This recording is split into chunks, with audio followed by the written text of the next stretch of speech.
Hey everyone, आप सभी का स्वागत है हमारे यूट्यूब चैनल में। तो जैसा कि हमने लास्ट एपिसोड में देखा था कि जियांग को उस ड्रामा वर्ल्ड से निकलने के लिए एक स्ट्रॉन्गेस्ट सेक्ट का निर्माण करना होगा और अब तक उसने अपने इमॉर्टल सेक्ट में एक स्टूडेंट को तो भर्ती करवा दिया है और दूसरी स्टूडेंट जिसका नाम लाइला है उसको भर्ती करवाने के कगार पे है। क्योंकि लाइला एक पावरफुल स्टूडेंट होती है इसलिए उसके पीछे घोस्ट किंग सेक्ट के लोग पड़े थे, लेकिन जियांग अपने सिस्टम की मदद से उन सभी को समुंदर के एक स्मॉल वर्ल्ड में गर्क कर देता है। अब आगे यहाँ से एपिसोड शुरू होता है और लाइला को ये समझ में आता है कि ये वाकई ये इमॉर्टल सेक्ट एक कोई बड़ा सेक्ट होगा, तभी तो इसके पास एक स्मॉल सेक्ट जैसा इल्यूजन भी है। इसीलिए वो अपने आप को समर्पित करती है एज अ स्टूडेंट और ट्रिब्यूट देते हुए वो जियांग से कहती है कि उसे भी अपना डिसिपल मान ले।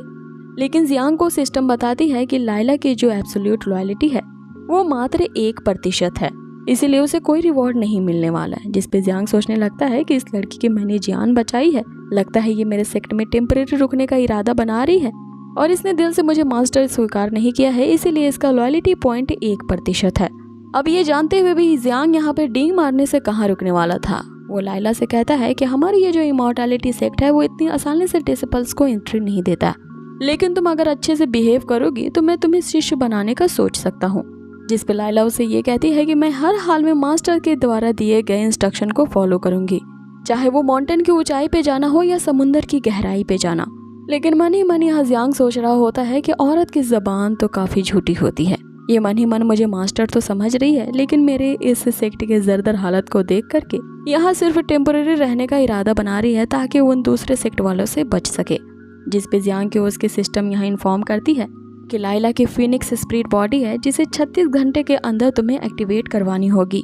अब ये जानते ही वो लाइला को जैसे ही टच करने जाता है लाइला उसे गलत समझ बैठती है और अब उसकी सिस्टम उसे बताती है कि लाइला के जो लॉयल्टी पॉइंट्स है वो और भी नीचे गिर गए हैं, मतलब कि लाइला उसे ठरकी समझ रही होती है। जिसपे हेतिन उसे बताता है कि तुम मास्टर को अपनी बॉडी टच क्यों नहीं करने दे रही, इससे तुम्हारे स्पिरिट बॉडी को ट्रांसफॉर्मेशन मिलेगी और तुम्हारी पावर से इंक्रीज हो जाएंगी। अब यहाँ जियांग जाने लगता है कि तभी लाइला उसे रोकती है और उससे पूछती है कि वो आपसे कहाँ रहेगी। जिसपे वो लेफ्ट साइड की झोपड़ी की तरफ इशारा करते हुए वहाँ से चला जाता है। आगे जब लाइला उस झोपड़पट्टी में पहुँचती है तो वहाँ चिल्लाते हुए कहती है कि ये कोई सेक्ट है, यहाँ पर तो ऐसी कोई सुविधाएं नहीं है और अजीबोगरीब चीजें हैं। कि तभी एक कुल्हाड़ी उसके पैरों पे आ गिरती है। इधर हम जियांग को देखते हैं जो कि उस सेक्ट के मेन हॉल की तरफ जाता है और सिस्टम से कहता है कि उसके लिए मेन हॉल का दरवाजा खोले। जिसपे उसकी सिस्टम उसे पासवर्ड मांगती है। जिसपे जियांग कहता है कि मुझे पासवर्ड कैसे पता हो सकता है। जिसपे सिस्टम कहती है कि यही पासवर्ड है, तुम अब इंटर कर सकते हो हॉल के अंदर। अब जैसे ही वो हॉल के अंदर जाता है उसकी सिस्टम उसे बताती है कि अब उसने जब दूसरी डिसिपल को अपने सेक्ट में एंट्री दे दी है तो रिवॉर्ड के लिए उसे 5 स्टार वाला लग्जूरियस हॉल मिल रहा है जहाँ पे सारी सुविधाएं और ऐशो आराम है। अब इतने नर्म मुलायम बिस्तर को पा करके तो जियांग के तो खुशी के ठिकाने नहीं रखते, क्योंकि वो 3 साल के बाद इतने आरामदायक बिस्तर पे अब लेटेगा। कि तभी लाइला की कुल्हाड़ी लेकर के वहाँ पहुँचती है और उससे पूछती है कि क्या इस कुल्हाड़ी को वो फेंक सकती है। जिसपे जियांग उसे रूडली मना कर देता है कि ये यूजफुल चीज है। अब जैसे ही लाइला वहाँ से जाती है वो मन में सोच रहा होता है कि यूजफुल तो है ही है, क्योंकि मैं इसे बेच करके पैसे जो कमाऊंगा आगे वो अपने कमरे के अंदर लग्जरियस सोने की बनी चीजें को और एक्सट्रीमली रेयर और एक्सपेंसिव पेंटिंग्स को देख रहा होता है और एंजॉय कर रहा होता है। तभी उसकी सिस्टम उसे बताती है कि अभी भी तुम्हारा टास्क इनकम्प्लीट है, तुम्हें अपनी दूसरी डिसिपल की बॉडी को एक्टिवेट कराना होगा और अगर तुम ये कुछ घंटों के अंदर नहीं कर पाए तो ये तुम्हारा लग्जरियस हॉल जो है वो वापस ले लिया जाएगा। अब ये सुनते ही वो तुरंत रातों रात पहुंचता है लाइला की झोपड़ी की तरफ, लेकिन जाते हुए वो सोच रहा होता है कहीं लाइला मुझे गलत तो नहीं समझेगी, क्योंकि मैं रात के इस पहर उससे मिलने जा रहा हूँ। लेकिन फिर ये सोचते ही कि किसी को पता चलने से पहले चुपचाप से यहाँ से निकल लेता हूँ, उसके सामने हेतिन आ जाता है और उसे पूछता है कि इतनी रात गए आप यहाँ पे क्या कर रहे हैं। जिसपे जियांग उसे कुछ पोइट्री में जवाब देता है तो हेतिन उसे कहता है कि मेरा टैलेंट काफी डल है, इसलिए मैं मास्टर के इतने महान शब्दों को नहीं समझ पा रहा। कि तभी उन दोनों की इस तरह बातें करते देख लाइला पीछे से वही कुल्हाड़ी लिए आती है और अब उसकी सिस्टम उसे बताती है कि लाइला के जो लॉयल्टी पॉइंट्स है वो और भी ज्यादा नीचे गिर गए हैं। अब इससे पहले कि लाइला कुल्हाड़ी से उन दोनों पे अटैक कर दे, यहाँ जो जियांग होता है वो लाइला को एक सीक्रेट मेथड वाली बुक दे देता है। जिसपे लाइला कुल्हाड़ी फेंक देती है और उन दोनों से कहती है कि मुझे रात में हमेशा अलर्ट रहने की आदत है, मुझे लगा कि कोई और आया है इसलिए मैं कुल्हाड़ी लेकर के बाहर आ गई। अब यहाँ भी जियांग उसे एज अ टीचर उपदेश देने लगता है कि कल्टीवेशन की राह काफी सख्त है, इसलिए तुम इसे स्लोली समझने की कोशिश करना। लेकिन तभी लाइला धड़ल्ले से कहती है कि मैं ऑलरेडी ये सब जानती हूँ क्योंकि मैं अपनी कल्टीवेशन के 5 लेवल पे हूँ। ये सुनते ही जियांग को एक बड़ा धक्का लगता है कि उसके सारे डिसिपल्स इतने ज़्यादा टैलेंटेड है और वो अब तक ची रिफाइनिंग के लोवेस्ट लेवल पे ही है। क्या यहाँ किसी तरह का मेरे साथ कोई मजाक चल रहा है? इधर दूसरी तरफ हेतन भी यही सोच रहा होता है कि मास्टर भी शायद मुझसे इसी तरह की सीखने की उम्मीद रख रहे थे। जिस तरह लाइला ने बुक को देखते ही बताया कि वो अपने 5 लेवल पे पहुंच चुकी है, जिस पे जियांग अब उन दोनों का ध्यान भटकाने के लिए उनसे कहता है कि एज अ टीचर अब मैं तुम दोनों का टेस्ट लूंगा कि तुम दोनों आखिर ये फर्स्ट 5 लेवल का क्या मतलब समझते हो। मतलब वो इनडायरेक्टली पूछ रहा होता है कि 5 लेवल पे कैसे पहुंचा जाता है, क्योंकि वो तो किताब को पढ़ के समझ नहीं सकता था। जिस पे लाइला उसे कई सारी बात बताती है, लेकिन यहाँ पे जो जियांग होता है उसके मंद बुद्धि में एक भी बात समझ नहीं आती। इस पे जियांग अब उन दोनों से ये कहता है कि तुम दोनों की अंडरस्टैंडिंग काफी ज्यादा मिक्स्ड है। इसीलिए वो अब हेतिन की तरफ इशारा करते हुए पूछता है कि तुम इसका क्या मतलब समझते हो। इस पे लाइला को यहाँ शक होने लगता है कि उसने कल्टीवेशन के तो एकदम बेसिक से रूल बताए हैं, तो आखिर किस तरह का ये मास्टर है जिसे इतना बेसिक भी नहीं पता। जिस पे हेतिन कहता है कि मैं समझ गया कि मास्टर हमसे क्या जानना चाहते हैं।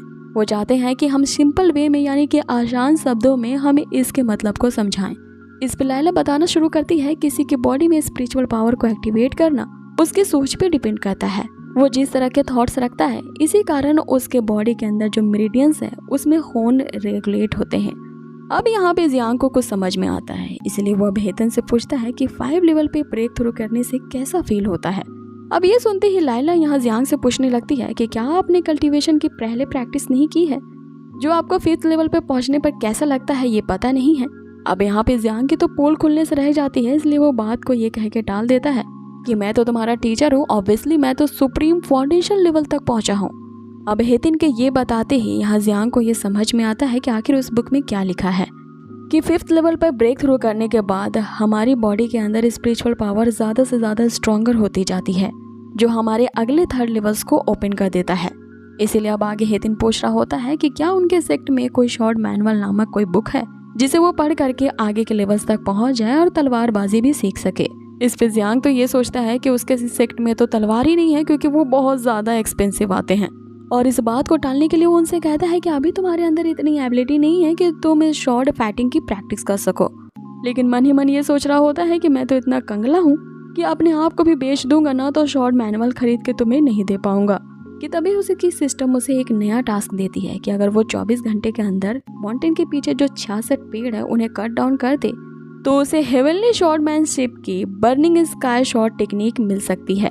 लेकिन अगर वो ये टास्क करने से फेल हो गया तो इसका ये जो ठोपर पट्टी वाला सेक्ट है ये भी गायब हो जाएगा और होस्ट यानी जियांग का जो लेवल है वो सबके सामने जाहिर हो जाएगा। मीन्स कि उन दोनों डिसिपल्स को जियांग की सच्चाई पता चल जाएगी। अब जियांग ये सुनते ही यहाँ 1 सेकंड की भी देरी नहीं लगाता, लाइला से वो कुल्हाड़ी लेता है और रातों रात चला जाता है उस जंगल की ओर। अब यहाँ पे उसे कई घंटे बीत जाते हैं और वो अब तक एक पेड़ भी नहीं काट सका था। उसके पीछे उसके 2 न्यूली स्टूडेंट भी आते हैं जो उसे पूछने लगते हैं कि मास्टर आप इतनी सुबह सुबह पेड़ों को क्यों काट रहे हैं। जिस पे हेतिन वहाँ चिल्लाते हुए कहता है कि मैं समझ गया कि मास्टर यहाँ पे क्या कर रहे हैं। वो हमें समझाना चाहते हैं कि ज्ञान की प्राप्ति करने के लिए हमें पेड़ों को काटना होगा। जिस पे लाइला उसे कहती है कि तुम इनके बिना बोले ही इनके सारी बातें आखिर कैसे समझ जाते हो, और ये भी पेड़ों को काट करके हमें इनलाइटमेंट की कौन सी ग्रेट राह मिल जाएगी। आगे यहाँ हेतिन फिर से बताना शुरू करता है कि जिस तरह से मास्टर यहाँ कुल्हाड़ी को घुमा रहे हैं ये टॉइस्ट की बहुत पुरानी टेक्निक है।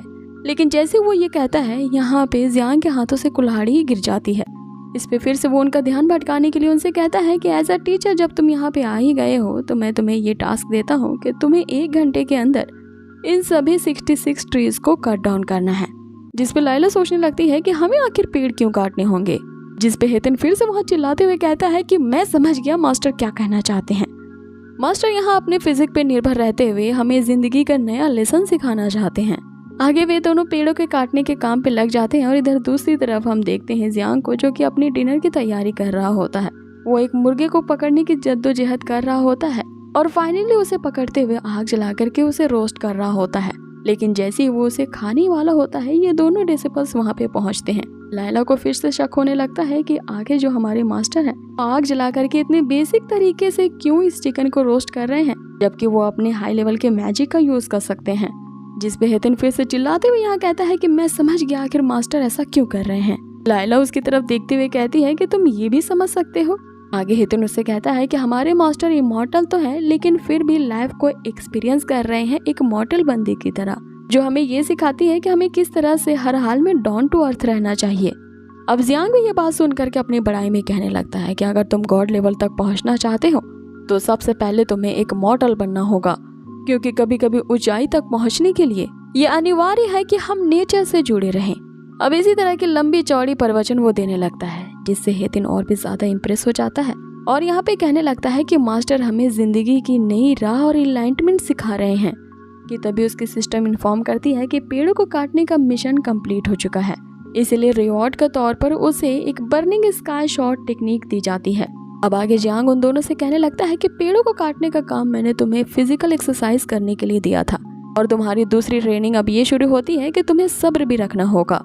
और एज अ टीचर मैं तुम दोनों को ये 2 किताबें दे रहा हूँ जिसमें महान तलवारबाजी की टेक्निक्स हैं, और इसे पढ़ के तुम्हें पहले समझना होगा, क्योंकि ऑब्वियसली मैं फिर से इन किताबों को नहीं समझ सकता। और यहाँ जियांग के इसी रोने के साथ ही हम इस एपिसोड को यहीं खत्म होता देखते हैं। सो गाइज, आप लोगों को ये आज का एपिसोड कैसा लगा और ये सीरीज कैसी लग रही है मुझे कमेंट बॉक्स में जरूर बताएं। वाकई में ये सीरीज काफी ज्यादा फनी है, इसका ह्यूमर छुपा है। तो मिलते हैं इसके नेक्स्ट एपिसोड पे। Till then take care, stay healthy, bye.